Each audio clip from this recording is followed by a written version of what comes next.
Ours na mga kababayan nating seniors, kung kayo ay 60 o 65 pataas at tumatanggap ng SSS o GSIS pension, mayroon akong napakahalagang balita na kailangan ninyong malaman ngayong linggo na ito. Narito ang totoo. Bago pa mag-February 2026, may mga pagbabago na magaganap sa inyong monthly pension at sa mga sahod ng mga miyembro na aktibong nagbabayad pa sa SSS at GSIS.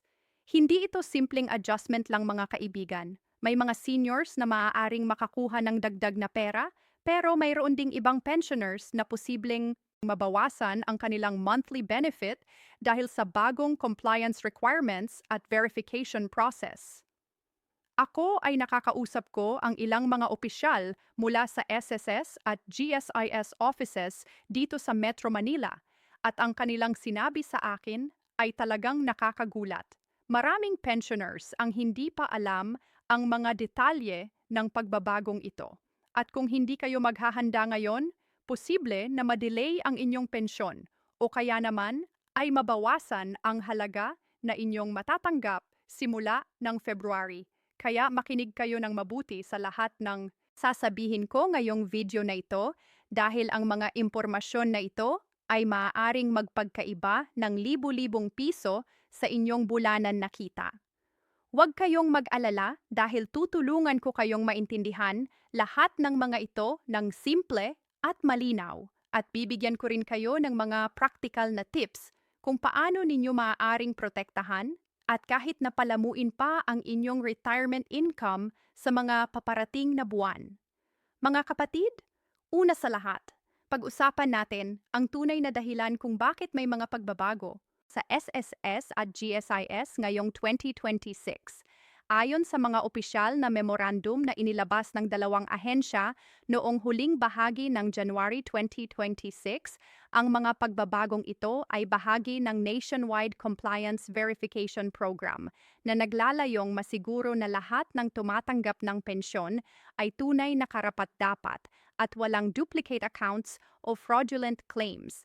Pero sa likod ng opisyal na dahilan na ito, mayroon ding economic factors na dapat nating maunawaan. Ang Pilipinas ngayong taon ay dumaranas ng inflation rate na umabot na sa 3.8%. At ang pension fund reserves ng parehong SSS at GSIS ay nangangailangan ng mas maingat na pamamahala para masiguro na may sapat na pondo para sa mga susunod na henerasyon ng retires. Kaya naman ang gobyerno ay gumagawa ng mga hakbangin para ma-recalibrate ang pension system. Pero huwag kayong mag-alala ng sobra dahil hindi lahat ay masamang balita. Ang totoo, may mga beneficiaries na makakakuha pa nga ng dagdag na pera dahil sa correction ng errors sa kanilang records at sa implementation ng delayed adjustments mula sa nakaraang taon. Ang susi dito ay ang tamang pagkakaintindi sa kung ano talaga ang nangyayari at kung paano ito direktang makakaapekto sa inyo. Ngayon, pag-usapan natin ng detalyado ang mga pagbabago sa SSS pension. Para sa mga SSS pensioners na tumatanggap ng regular monthly pension, may tatlong major changes na dapat ninyong tandaan. Una, ang bagong verification system ay magsisimula ng mandatory biometric validation para sa lahat ng pensioners na 75 years old pababa. Ang ibig sabihin nito, kailangan ninyong pumunta personally sa designated SSS office or sa mga authorized partner banks bago ang February 20, 2026 para magpa-validate ng inyong identity gamit ang fingerprint at facial recognition. Kung hindi kayo makakapag-comply sa deadline na ito, ang inyong pension ay otomatikong masususpend temporarily hanggang sa makumpleto ninyo ang validation.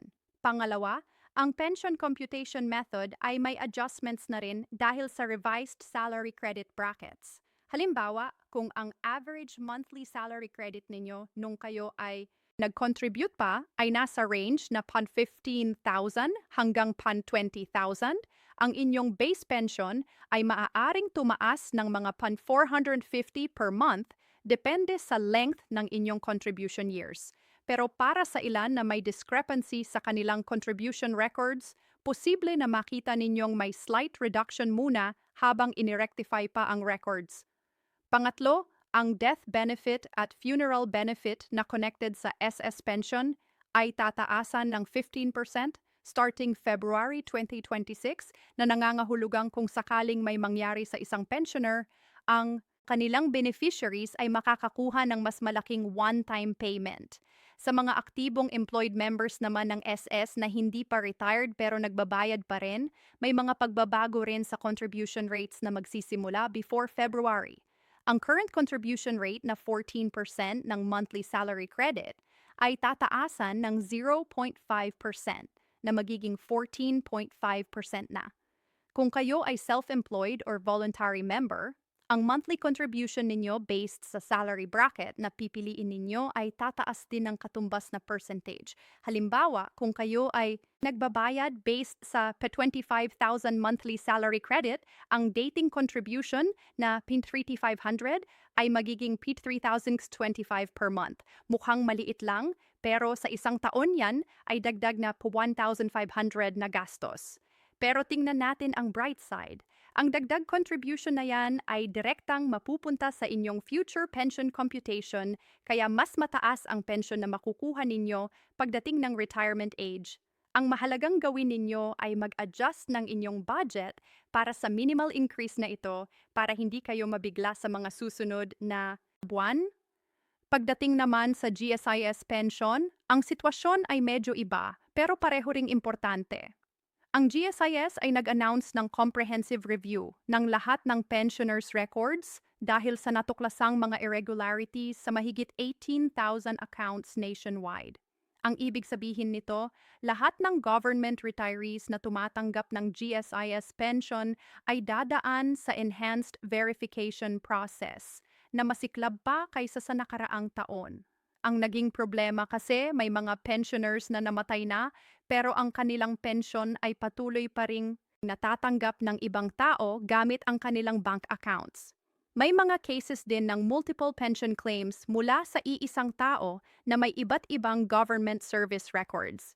Kaya ngayong 2026, ang GSIS ay magiging mas strict sa monitoring.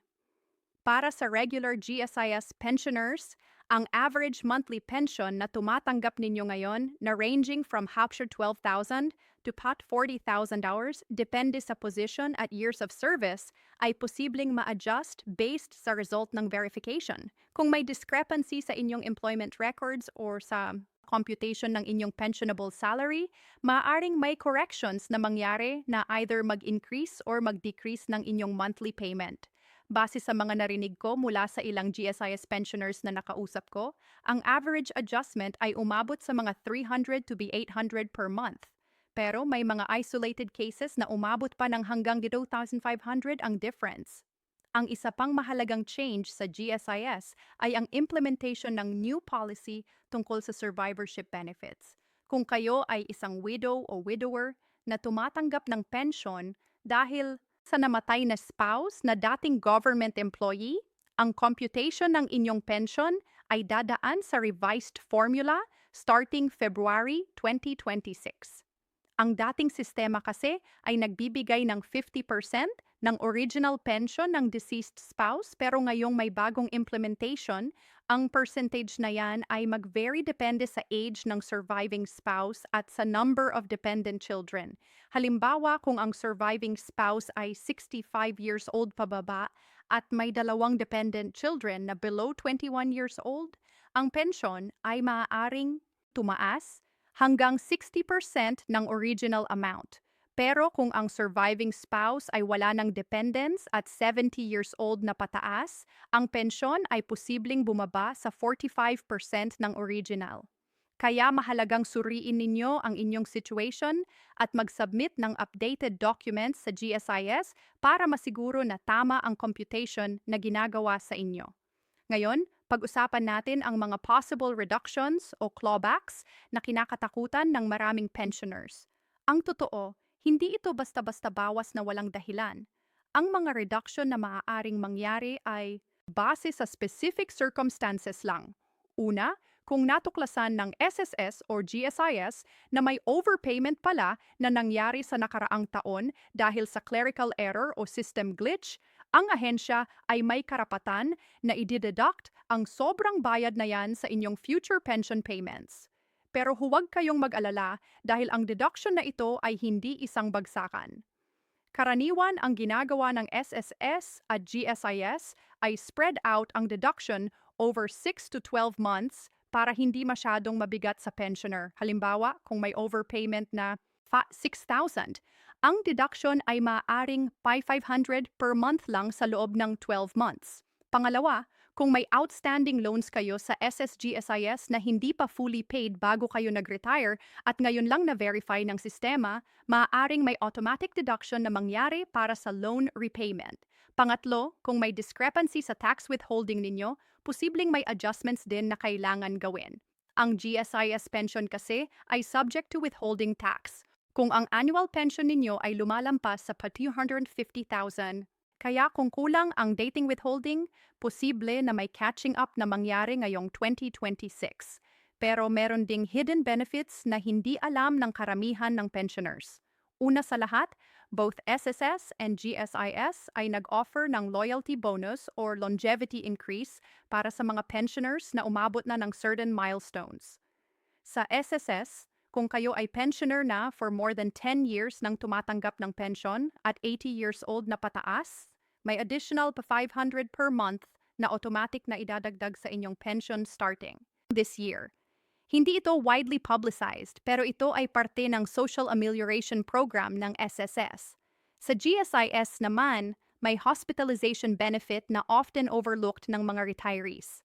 Bilang GSIS pensioner, kayo ay entitled pa rin sa inyong health benefits under the GSIS Health Insurance Program at may additional hospitalization allowance na 1,500 per day for up to 45 days per year. Maraming seniors ang hindi nag-a-avail nito kasi hindi nila alam na existing pa rin ang benefit na ito kahit retired na sila. Pangalawa, may mga special loan programs ang SS para sa pensioners na nangangailangan ng emergency funds. Ang salary loan equivalent para sa pensioners ay tinatawag na pension loan at kayo ay pwedeng humiram ng up to 2 months worth ng inyong monthly pension na babayaran through monthly deduction sa loob ng 24 months. Ang interest rate ay mas mababa pa kaysa sa regular personal loans sa bangko. Usually around 10% annually lang. Pagdating sa tax implications, ito ay isang area na dapat talagang intindihin ng mga seniors. Para sa SSS pension, ang magandang balita ay lahat ng monthly pension payments mula sa SSS ay tax-exempt. Walang withholding tax na mangyayari dito kahit gaano pa kalaki ang inyong monthly pension. Ito ay dahil sa Republic Act 7641 at subsequent tax laws na nag-exempt sa Social Security benefits mula sa income tax. Kaya kung kayo ay SSS pensioner, ang buo na halagang nakikita ninyo sa computation ay yun na talaga ang matatanggap ninyo. Pero sa GSIS pension, ang sitwasyon ay iba. Ang GSIS pension ay considered as compensation income kaya ito ay subject to graduated income tax based sa current tax table ng BIR. Pero dahil sa Train Law at Create Law, may substantial tax exemption na ang mga seniors.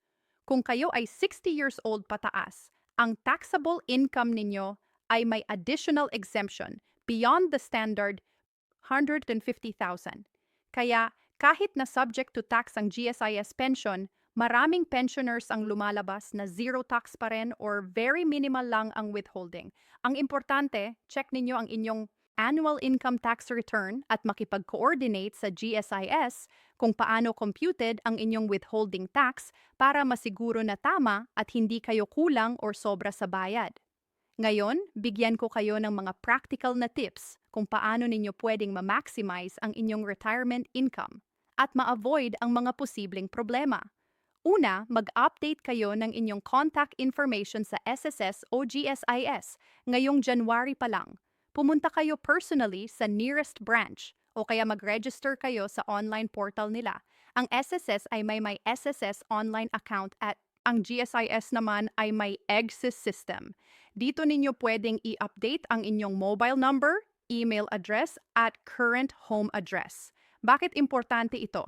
Kasi lahat ng advisories at notices tungkol sa verification requirements at sa mga changes sa inyong pensyon ay isi-send through text or email.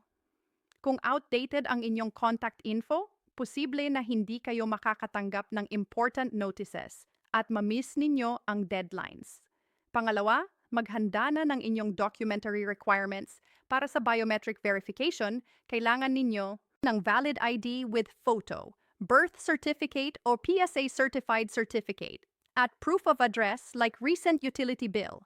Kung may sakit kayo or bedridden at hindi makakapunta sa office, pwede kayong mag-request ng home service verification, pero kailangan ninyo ng medical certificate at special request letter. Pangatlo, i-enroll ninyo ang inyong pension sa bank account kung hindi pa naka-enroll. Ang direct deposit ay mas safe, mas mabilis, at mas convenient kaysa sa check payment. Ang SSS at GSIS ay may partner banks na nag-o-offer ng senior citizen-friendly services. Kung may tanong kayo o may problema sa inyong pensyon, huwag kayong mahiyang lumapit sa SSS o GSIS offices. Pero narito ang tips para hindi kayo masyado mahirapan. Una, pumunta kayo ng maaga, mga 7:30 a.m. bago pa mag 8 a.m. na official opening. Sa ganitong oras, kakaunti pa lang ang tao at mas mabilis ang processing. Pangalawa, magdala kayo ng saklaw na kopya ng lahat ng documents na kailangan. Hindi yung original lang, kundi may extra copies para kung may kulang, hindi na kayo babalik pa. Pangatlo, kung may kasama kayong mas bata na family member, mas maganda para maitutulong sa inyo sa pag-fill up ng forms at pag-explain ng requirements. Sa SSS offices, may priority lane para sa PWD at senior citizens, kaya huwag kayong mahiyang mag-present ng senior citizen ID ninyo. Sa GSIS naman, may helpline number na 8847-4747 na pwede ninyong tawagan kung may tanong bago kayo pumunta para mas prepared kayo. Ngayon, pag-usapan natin ang payout schedules para sa 2026. Ang SSS pension ay karaniwang credited sa inyong bank account, available for claiming sa designated payment centers every last week of the month from 25th to end of month. Pero dahil sa system upgrades na ginagawa ng SSS ngayong January at February, may advisories na posibleng madelay ng 2-3 days ang pension release for February. Kaya kung karaniwan ay natatanggap ninyo ang pension ninyo every 25th, mag-expect na lang kayo na maaing dumating between 27th to 28th for lang. By March, balik na sa normal schedule. Para sa GSIS pension naman, ang release schedule ay depende sa first letter ng last name ninyo. Ang surnames na nagsisimula sa A to G ay karaniwang credited between 5th to 8th of the month. Ang H to M ay between 9th to 12th. Ang N to Z naman ay between 13th to 15th. Pero para sa February 2026, dahil sa verification process, may advisory na lahat ng pensioners regardless of surname ay maaaring makareceive ng pension between 8 to 15th ng February. Ang importante, regular kayong mag-check ng inyong bank account at kung may delay na lumagpas ng 5 business days, contact ninyo kaagad ang hotline ng GSIS. May mga payout strategies din na pwede ninyong gawin para ma-maximize ang value ng inyong pension. Una, kung kayo ay tumatanggap ng pension through check instead of direct deposit, consider ninyo ang pag-convert sa direct deposit. Bakit? Kasi ang direct deposit ay nag-iiwan ng clear paper trail. Walang risk na mawala o manakaw ang check at instant access kayo sa pera once credited. Pangalawa, kung may emergency fund kayo, consider ninyo na huwag ubusin lahat ng pension every month. Ang recommendation ng financial advisors ay magtabi ng at least 10% ng monthly pension para sa emergency fund. Kung ang pension ninyo ay pa 10,000 per month, magtabi ng pa 1,000 every month. Sa loob ng isang taon, yan ay ba 12,000 na emergency fund na. Pangatlo, kung may eligible kayo na dependent children or spouse na pwedeng mag-receive ng additional benefits, make sure na nakaregister sila. Maraming pensioners ang hindi alam na pwede pa silang makakuha ng additional allowance kung may dependent children na nag-aaral or may spouse na walang sariling income. Sa SSS, may additional dependents allowance na 250 per dependent up to 5 dependents. Sa GSIS naman depende sa computation pero maaaring umabot ng PH00 to PH1000 per dependent. Ang isa pang importante na dapat malaman ng lahat ng seniors ay ang tungkol sa surviving spouse benefits at death benefits. Kung ikaw ay married pensioner at unfortunately ikaw ay pumanaw, ang iyong spouse ay entitled sa survivor's pension na equivalent to 50% ng iyong monthly pension in SSS or higher percentage sa GSIS, depende sa circumstances. Pero ang problema, maraming surviving spouses ang nahihirapan mag-claim ng benefit na ito dahil hindi kumpleto ang requirements o hindi alam ang proseso. Kaya habang buhay pa at malakas pa, maghanda na ng lahat ng documents. Prepare a folder na naglalaman ng certified true copies ng inyong marriage certificate, birth certificates ng lahat ng dependents at copies ng inyong pension records. Ilagay din ninyo doon ang contact information ng SSS or GSIS office na malapit sa inyo. Sa ganitong paraan, kung may mangyari man na hindi natin inaasahan, ang inyong family ay hindi mahihirapan at mabilis makaka-claim ng benefits. Ang death benefits sa SS ay ranging from 20,000 to 40,000 one-time payment, plus ang monthly survivor's pension. Sa GSIS naman, ang death benefit ay mas malaki, usually ranging from 50,000 to 100,000 depending on years of service at salary grade. Sa pagtatapos, mga mahal kong kababayan na seniors, ang lahat ng mga pagbabago na ito sa SSS at GSIS bago ang February 2026 ay maaaring nakakatakot at nakakagulat sa una. Pero kung alam ninyo kung paano mag-navigate at ano ang dapat gawin, ito ay manageable at maaari pa ngang maging opportunity para ma-maximize ang inyong benefits. Ang pinakaimportante ay huwag kayong matakot, lumapit at magtanong. Karapatan ninyo bilang pensioners na maintindihan kung saan napupunta ang inyong pera at kung paano computed ang inyong pension. Huwag kayong mahihiyang humingi ng tulong sa inyong mga anak, apo o kamag-anak na mas familiar sa technology at sa mga proseso ng gobyerno. Mag-comply kayo sa lahat ng verification requirements at deadlines para masiguro na tuloy-tuloy ang pagdating ng inyong pensyon. Tandaan ang pensyon na yan ay resulta ng decades na pagtatrabaho at kontribusyon ninyo. Kaya deserve ninyo na makuha ito ng tama at on time. Kung may naririnig kayong mga balitang hindi clear o mukhang misinformation, huwag agad maniwala.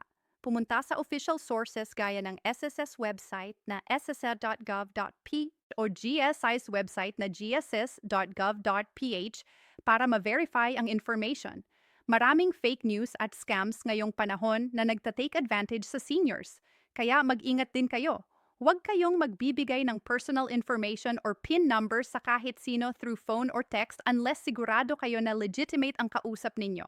Ang SSS at GSIS ay hindi kailanman hihingi ng PIN or password ninyo through phone call or email. At higit sa lahat, magtulungan tayo bilang komunidad ng mga seniors. Kung may kakilala kayong ibang pensioners na baka hindi nakakaintindi ng mga changes na ito, tulungan ninyo silang maintindihan. Share this information sa inyong barangay senior citizens organization or sa church groups ninyo. Sa ganitong paraan, lahat tayo ay informed at prepared para sa mga pagbabago sa February. Maraming salamat sa inyong pakikinig at sana ay nakatulong ang mga impormasyon na ito sa inyo. Huwag kalimutang mag-subscribe at mag-share ng video na ito para mas marami pang seniors ang makaalam ng important updates na ito. Ingat po tayong lahat at God bless sa ating lahat.